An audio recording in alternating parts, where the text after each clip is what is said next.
Hola chicos y chicas, bienvenidos y bienvenidas a la pregunta 2 de la ayudantía 8 de microeconomía. Entonces vamos a seguir con lo que era lo que es costos de corto plazo, de largo plazo, los beneficios, ¿cierto? La oferta individual y todo eso. Bueno, entonces ahora en la pregunta 2 nos dice, las empresas existentes en el mercado de celulares presentan la siguiente estructura de costos. Entonces está diciendo que todas las empresas van a presentar la estructura de costos dada por la ecuación 29. En este caso sería C de Q igual a Q cuadrado más 2Q más 8. ¿Ya? Ok, se sabe que la demanda de celulares se modela mediante la siguiente función. Q de P igual a 30 menos P. Y nos dice obtenga la oferta individual de una empresa. ¿Ya? Entonces, para obtener la oferta individual de una empresa, primero tenemos que saber, ¿estamos en el corto o en el largo plazo? Bueno, entonces, analizando la estructura de costos, si se dan cuenta, nosotros vamos a tener una parte variable asociada a Q cuadrado más 2Q y una parte fija, ¿ya? Y eso solo pasa cuando tenemos un problema en el corto plazo, dado que no hay costos fijos en el largo plazo, ¿ya? Una forma más fácil de ver es reemplazando los costos igual a cero. Si fuera en largo plazo, los costos deberían ser cero, dado que son todos variables, pero en este caso nos daría un costo igual a 8, ¿ya? Asociado a los costos fijos. Por lo tanto, sabemos que es el corto plazo. Entonces, para plantear la maximización de beneficios en el corto plazo, nosotros sabemos que los precios o los ingresos marginales se igualan a los costos marginales, ¿ya? Para obtener la producción óptima, ¿cierto? Y además sabemos que los precios deben ser necesariamente mayores o iguales a los costos medios variables mínimos, como para cubrir al menos los costos variables, ¿ya? Los costos fijos, aunque los quedamos debiendo, sabemos que los podremos pagar, ¿ya? Y que va a seguir siendo rentable, digamos, seguir operando, ¿ya? A pesar de que nuestros beneficios puedan ser negativos o no. Podría darse incluso que los beneficios fueran positivos, pero eso no nos interesa en el corto plazo. Lo que en verdad me interesa es seguir operando. Ok, entonces vamos a calcular los costos medios variables, costos medios fijos, costos marginales, ¿ya? Entonces, tomando la estructura de costos de una firma, ya sabemos que todas las firmas tienen la misma estructura de costos, vamos a tomar a una firma representativa y sabemos que los costos marginales corresponden a la derivada de los costos con respecto a Q, que sería entonces 2Q más 2, ¿ya? Bueno, nótese también que los costos marginales variables son exactamente iguales a los costos marginales totales, ¿ya? No existen costos marginales fijos porque los costos fijos no dependen del nivel de producción, ¿ya? Ok, entonces tenemos que es 2Q más 2, y ahora los costos medios sería dividir los costos totales por el nivel de producción, es decir, C partido en Q, y eso nos quedaría Q más 2 más 8 partido en Q. Ok, tenemos eso. Bueno, también lo podemos separar sabiendo que los costos variables son Q cuadrado más 2Q y los costos fijos son 8. Los costos medios variables serían entonces Q cuadrado más 2Q partido en Q, que es lo mismo que Q más 2, ¿ya? Y los costos medios fijos sería, bueno, los costos fijos que son 8 partido en Q, es decir, 8 partido en Q. Ok, entonces ya tenemos los costos marginales, ¿cierto? Que deberíamos reemplazarlos ahí y nosotros ahora tenemos que encontrar los costos medios variables mínimos. En este caso, ya, bueno, en general, si ustedes tienen un costo medio variable mínimo que presenta una función cuadrática, una función polinómica, etc., lo que se tiene que hacer necesariamente es derivar los costos medios variables, es decir, la dc en dq, ¿ya? E igualarlo a cero para poder encontrar un q, ¿cierto?, que minimice mis costos medios variables, ¿ya? Y luego entonces, encontrado ese q, lo reemplazan ese q en los costos medios variables y así obtendrían su costo medio variable mínimo. Pero veamos qué pasa si hacemos eso con una función lineal.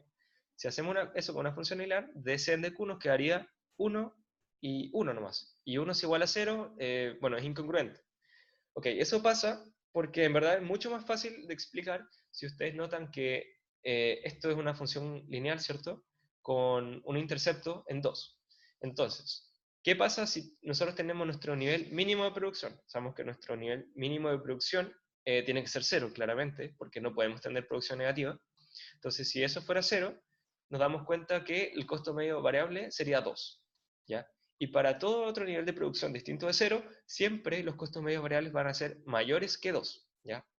Entonces, ya sabemos de por sí que los costos medios variables mínimos, en este caso, que tenemos una función lineal, ya van a ser 2. Costos medios variables mínimos serían entonces 2. Ok, entonces los precios son mayores o iguales que 2, y el precio es igual al costo marginal, Entonces nos quedaría P igual a 2, 2 con P mayor o igual que 2. Es decir, las firmas que maximizan el precio sujeto a la exógena, es decir, a la variable que viene desde afuera, que nosotros no la podemos controlar, o sea, operaríamos para un precio mayor o igual que 2 y no operaríamos para un precio menor que 2. Ya. Entonces tenemos que los costos medio variables mínimos son 2, ¿cierto? Los precios se igualan al costo marginal y a partir de esto, como yo les había dicho, tenemos que despejar nuestra función de producción, o nuestra producción en verdad, obteniendo así la oferta individual de una firma. Entonces en este caso, P-2 partido en 2 sería igual a Q. Entonces esto sería lo que ofrecería una firma bajo esta estructura de costos, ¿ya? Asumiendo que va a maximizar, asumiendo que es racional y que es precio aceptable. Entonces, nótese también que esta es la condición que nosotros pedimos para que al menos cubra los costos medios variables, ¿cierto? Y que le conviene seguir operando en el corto plazo, que sería que P mayor o igual que 2. Nótese que con un precio igual a 2, ¿cierto? La producción de una firma sería 0. Entonces, claramente tiene sentido que el precio sea mayor o igual que 2. Ok, esa sería la A. Ahora la B nos dice, determine la oferta de mercado. Bueno, antes de seguir, no mostré el gráfico, pero bueno, sabemos que al estar en el corto plazo, nosotros tenemos costos medios variables, costos medios fijos y un costo medio total, ¿cierto? Que vendría a estar dado por una curva más o menos así, como entre medio de la curva de costo medio fijo y la curva de costos medio variables, ¿cierto? Pero eso no nos interesa porque al estar en el corto plazo, nosotros solo queremos ver si nos conviene o no seguir operando. Entonces, nótese que el costo marginal está dado por 2,2 y el costo medio variable está dado por 2. ¿Ya? Es decir, el costo marginal tiene que estar más empinado que el costo medio variable, ¿cierto? Y ambos tienen un intercepto en 2. Tiene sentido, ya, porque para un nivel de producción igual a 0, los costos medios variables son igual a 2 y los costos marginales son igual a 2. ¿Okay? Ya, entonces tenemos eso. Claramente, entonces siempre va a convenir seguir operando en el corto plazo porque los precios van a ser siempre mayores que los costos medios variables mínimos. ¿Ya? Excepto en el caso donde están acá en cero, ¿ya? Donde es igual. Ok, entonces lo que nosotros vamos a hacer es igualar el precio de mercado, es decir, P igual a costo marginal, ¿cierto? Y, por ejemplo, obtenemos este punto acá, este nivel de producción, y notamos que para este nivel de producción, el precio de mercado, o es decir, el ingreso medio, es mayor o igual, en este caso, a el costo medio variable. Y por lo tanto, conviene seguir operando. Ok, ahora sí. Para encontrar la función de oferta de mercado, nosotros sabemos que la oferta de mercado se compone por el conjunto de oferentes que participa de este mercado. Y claramente, como los oferentes presentan todos la misma estructura de costos, entonces solo tenemos que sumar las ofertas individuales de todos los oferentes. En este caso vamos a asumir que hay n firmas, ¿cierto? Que tienen una oferta individual Q igual a P menos 2 partido en 2, ¿cierto? Y por lo tanto, la oferta de mercado sería n veces una firma individual, lo que ofrece una firma individual. Sería n veces P menos 2 partido en 2, y claramente, como todos tienen la misma estructura de costos, todos van a tener un precio, digamos, ¿cómo decirlo? Un precio por operar. Y como va a ser el mismo para todos, dado que tiene la misma estructura de mercado, todos van a tener que operar para un precio al menos igual a 2. ¿Ya? Para un precio menor que 2 no van a operar ninguna firma. ¿Ya? Esto puede cambiar, en este ejercicio es bastante fácil, ¿cierto? Pero ¿qué pasa si tienes dos tipos de firmas con distintos tipos de estructura? Si tuvieras distintas estructuras de costos para dos tipos de firmas distintas, entonces claramente los costos medio variables podrían cambiar y por lo tanto los precios para los cuales van a operar podrían cambiar. Y ahí entonces sería un poquito más complicado porque tendrían que ver qué pasa si, no sé, por ejemplo, existe un solo tipo de firma o existen ambos tipos de firma o si no existe ningún tipo de firma. Entonces ahí ya se complica un poco más. Es parecido al análisis que hicimos al principio del curso, ¿cierto? Cuando teníamos sumas de demandas, ¿ya? En este caso tenemos sumas de ofertas porque estamos sumando las ofertas individuales, pero además tiene que cumplir con cierto requisito, que es que el precio del mercado sea mayor o igual a tanto para poder cubrir sus costos medios variables. Ok, entonces tenemos que esta sería la oferta de mercado, dado que todos tienen la misma estructura de costos. Ok, con respecto a la pregunta C, nos dice, obtenga la función de beneficios de una firma en particular. Compruebe que es no decreciente en precios y a partir de esta función obtenga la demanda individual de la empresa. Ya, entonces, la función de beneficio nosotros sabemos que es igual a los ingresos menos los costos asociados al nivel de producción. Pero cuando nosotros estamos optimizando, ¿cierto? Cuando nosotros obtenemos nuestro nivel de producción óptimo dado por P igual a costo marginal, es decir, por la cotación de primer orden, nosotros vamos a obtener una función de beneficios óptima, ¿ya? Es decir, los máximos beneficios. Y esta función de máximos beneficios estaría dado entonces en función no solo del nivel de precio de mercado, sino también del precio unitario de los factores productivos. Es decir, espérenme un poco, vamos a tener que los beneficios óptimos, ¿ya? Van a depender de los precios de los factores productivos, por ejemplo, W1, W2, y del precio de mercado, ¿ya? Ok, y una de las características que tiene es que es creciente en los precios, ¿ya? Así que si nosotros vamos acá, vamos a poder comprobarlo. Bueno, en primer lugar, lo que tenemos que hacer es reemplazar el nivel de producción óptimo para una firma. Claramente estamos analizando los beneficios de una sola firma. Y por lo tanto, el nivel de producción vendría a ser la oferta individual, que en este caso habíamos dicho que era P-2 medio. Entonces, reemplazando, bueno, en los beneficios sería P por Q, pero sabemos que Q viene a ser, el Q óptimo es P-2 medios, ¿ok? Sería P por Q menos Q cuadrado más 2Q más 8. ¿Ya? Entonces Q cuadrado sería P-2 medios al cuadrado, ¿ya? El nivel de producción óptimo, más 2Q, que sería P-2 partido en 2, ¿cierto? Y más 8. Entonces, reorganizando esto, nosotros obtendríamos que la función de beneficios óptima, que depende tanto de los factores productivos como del precio, son iguales a un cuarto de P cuadrado menos P menos 7. ¿Ya? En este caso, ¿por qué no aparecen los precios de los factores productivos? Porque en este caso habíamos reemplazado con valores, ¿ya? Pero, por ejemplo, si nosotros tomáramos como la pregunta 1, nosotros, por ejemplo, tomáramos esta función de costos digamos que depende de los parámetros W1, W2 y Q, ¿cierto? Obtenemos nuestros costos medios, variables, costos marginales, y lo igualamos al precio, obtendremos una oferta que dependería de los precios unitarios, de los factores productivos, ¿cierto? Además del precio de mercado. Y dado que pasa eso, entonces los beneficios van a depender de los factores productivos y del precio de mercado.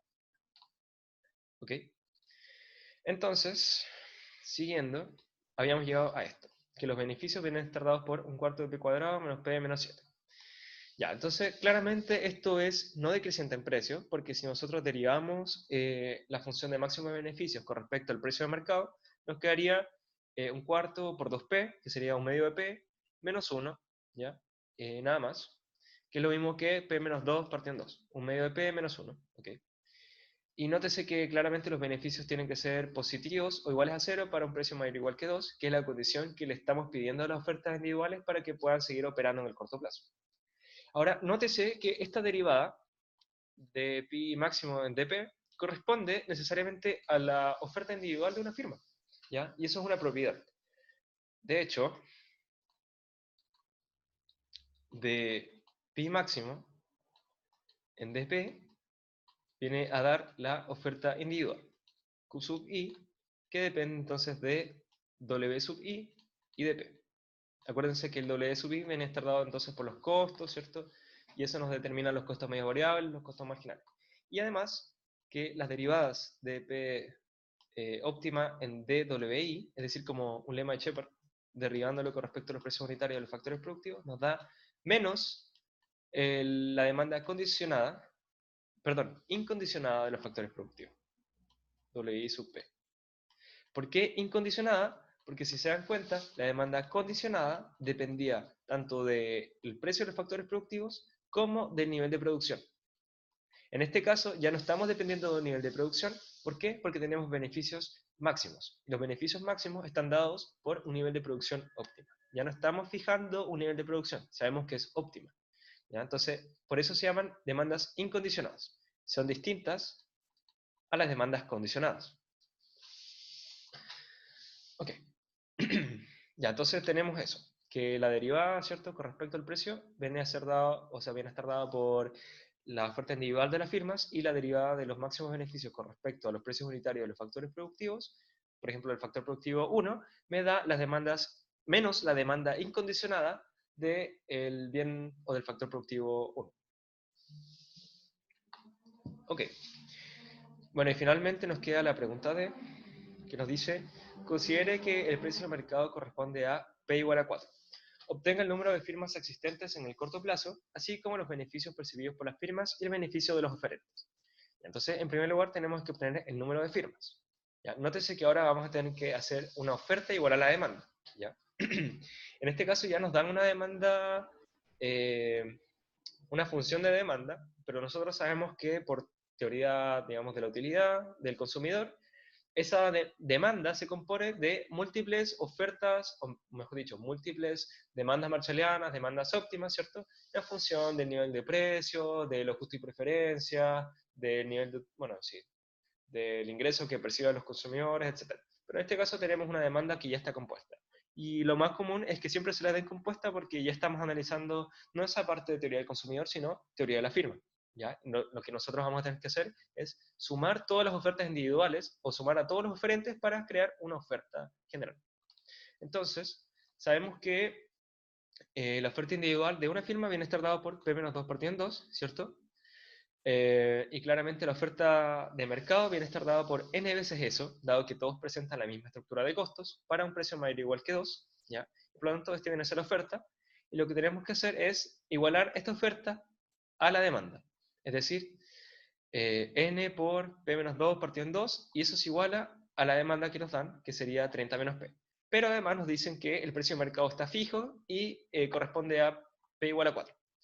Entonces, bueno, la demanda vendría a estar dada por 30 menos 4, que sería 26, ¿ya? Es decir, van los demandantes en el equilibrio van a demandar 26 unidades de celulares, y la oferta venía a estar dada, bueno, como P igual a 4, 4 menos 2, 2, partido en 2, 1. Es decir, una firma va a ofrecer un celular, solo un celular. Entonces, como tenemos una oferta de mercado con n firmas, en total se van a ofrecer n firmas, ¿ya? Y para igualar la oferta con la demanda, entonces tenemos que decir que n por 1 es igual a 26. Y por lo tanto, vamos a esperar que existan 26 firmas de celulares, o que ofrecen celulares, ¿ya? En este mercado. Ok, para calcular los beneficios individuales, es decir, los beneficios de una firma, lo único que tenemos que hacer es tomar la función de beneficios óptima, ¿ya? Y reemplazar el precio con 4. ¿Ya? En este caso, por ejemplo, 4 al cuadrado es 16, partido en 4 es 4, entonces 4 menos 4 nos queda 0, y finalmente nos queda que los beneficios son menos 7. ¿Ya? ¿Tiene sentido que los beneficios sean negativos en el corto plazo? Sí, tiene mucho sentido en verdad, porque lo más probable es que no se alcancen a cubrir los costos fijos, ¿ya? Pero sabemos que, bueno, si por ejemplo tomamos para el precio igual a 4, volvemos a nuestra estructura de costos y todo eso. Ok, para un precio, bueno, sabemos que para un precio igual a 4, la oferta ofrece una unidad de celular. Entonces, para una unidad, el costo marginal sería 3, no, perdón, 4, ¿ya? El costo medio viene a estar dado por 1 más 2, 3, más 8, 11, 11 unidades monetarias, ¿ya? Y acuérdense que el precio era 4. Entonces, el ingreso medio, que es 4 unidades monetarias, claramente es menor que el costo medio, que son 11 unidades monetarias. ¿En cuánto se diferencia? En 7 unidades monetarias. Entonces, tenemos beneficios económicos negativos, ¿ya? Pérdidas económicas de 7 unidades monetarias, lo que tiene sentido. Ok, pero eso no nos interesa en el corto plazo porque es muy común que se den beneficios negativos, ¿ya? Pueden darse positivos, pero eso no nos interesa. Lo que nos interesa sí es que logre operar esta firma en el corto plazo. Y para que opere, los precios tienen que ser mayores o iguales que el costo medio variable mínimo, ¿ya? Entonces, en este caso, para el nivel de producción que nosotros tenemos, Q es igual a 1, entonces los costos medios variables serían 3, ¿ya? Pero el precio sabemos que es 4. Claramente 4 es mayor que 3, y claramente el precio 4 es mayor o igual al costo medio variable mínimo. Por lo tanto, si alcanzamos a cubrir al menos los costos variables, ¿ya? Quizás los costos fijos no lo alcancemos a cubrir, pero eso no es lo importante, ¿ya? Porque del corto a largo plazo vamos a poder crecer, vamos a poder variar nuestros factores productivos, y vamos a poder entonces quizás obtener beneficios positivos o cero. Ok, entonces eso sería en los beneficios negativos, ¿ya? Bueno, y claramente como todos tienen la misma estructura, ¿cierto? Lo único que tenemos que hacer para obtener el beneficio de los oferentes sería sumar los beneficios individuales, que sabemos que son todos iguales a 7. Entonces, multiplicando el número de firmas por el beneficio individual, 26 por menos 7, nos quedaría que el beneficio de los oferentes sería menos 182. Entonces, esto nos está diciendo que existen beneficios económicos negativos y están asociados a un alto costo de oportunidad. Es decir, en el corto plazo podrían ganar plata ya, dado por los beneficios contables, pero podrían estar ganando plata, más plata, en otros lugares, en otros mercados, ¿ya? Pero sabemos que sí les conviene quedarse porque los costos medios variables alcanzan a cubrirse. Bueno, eso sería toda la ayudantía 8. Fue bastante conceptual, creo que le atiné a la mayor cantidad posible de conceptos para la prueba, ¿ya? Esto es lo importante. Ahora lo que sí, yo les preparé un taller, que está acá, con soluciones y todo, ¿ya? Que yo creo que va a ser bastante útil como para que ustedes puedan repasar y que les vaya súper bien en la prueba.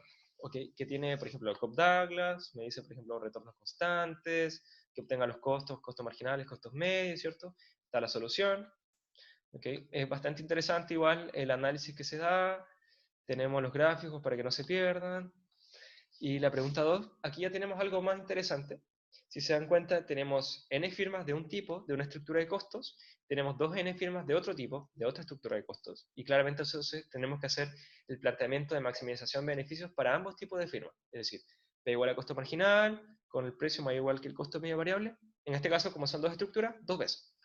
Entonces, claramente ahí obtendríamos distintos costos medio variables mínimos, por ejemplo, en este caso sería 1, para el otro caso sería 10, entonces ahí tenemos que ver qué es lo que está pasando, ¿ya? Por ejemplo, entre 1 y 10 opera solo una, para un precio mayor que 10 operan ambos, para un precio menor que 1 no operan, ¿ya? Sería bastante interesante que lo hicieran, como para poder entender bien lo que están haciendo, ¿cierto? Entender que los beneficios en el largo plazo son ceros, porque al aumentar la oferta en el corto plazo, ¿cierto? Por ejemplo, si tuvieran beneficios positivos, bueno, la oferta se desplaza, el precio de mercado baja, ¿cierto? Y hace que los beneficios que se perciben por cada firma vayan tendiendo a cero. Y bueno, finalmente tenemos una pregunta un poquito más conceptual, pero es básicamente lo mismo, ¿ya? Es sumar ofertas, ¿cierto? Igualar con una demanda que ya les dan, por ejemplo, en este caso 130 menos P, analizar qué es lo que pasa para una firma, qué es lo que pasa para un oferente y qué es lo que pasa para el mercado en general, y eso. Así que, bueno, nos queda una última ayudantía. Esto ya vendría a ser como competencia perfecta, como un resumen de toda la teoría de la firma. Nos quedaría ver lo que sería aranceles, impuestos, subsidios, todo lo que pasa con los casos particulares de la competencia perfecta, es decir, cuando ya no se cumple competencia perfecta, qué es lo que pasa cuando el gobierno, el Estado se mete, ¿cierto? Regula, pone precios máximos, precios mínimos, etc. Y eso lo estaríamos viendo ya la próxima semana y ya con eso estarían listos. Yo creo que tienen bastante material como para poder estudiar, ya sea de los certámenes, de las ayudantías. Así que empiecen estudiando y cualquier duda, acuérdense que pueden mandarme al correo, ¿cierto? cristian.bermeo@sansano.usm.cl sus dudas, ¿ya? Entonces nos estamos viendo, chicos y chicas, que estén bien. Chao.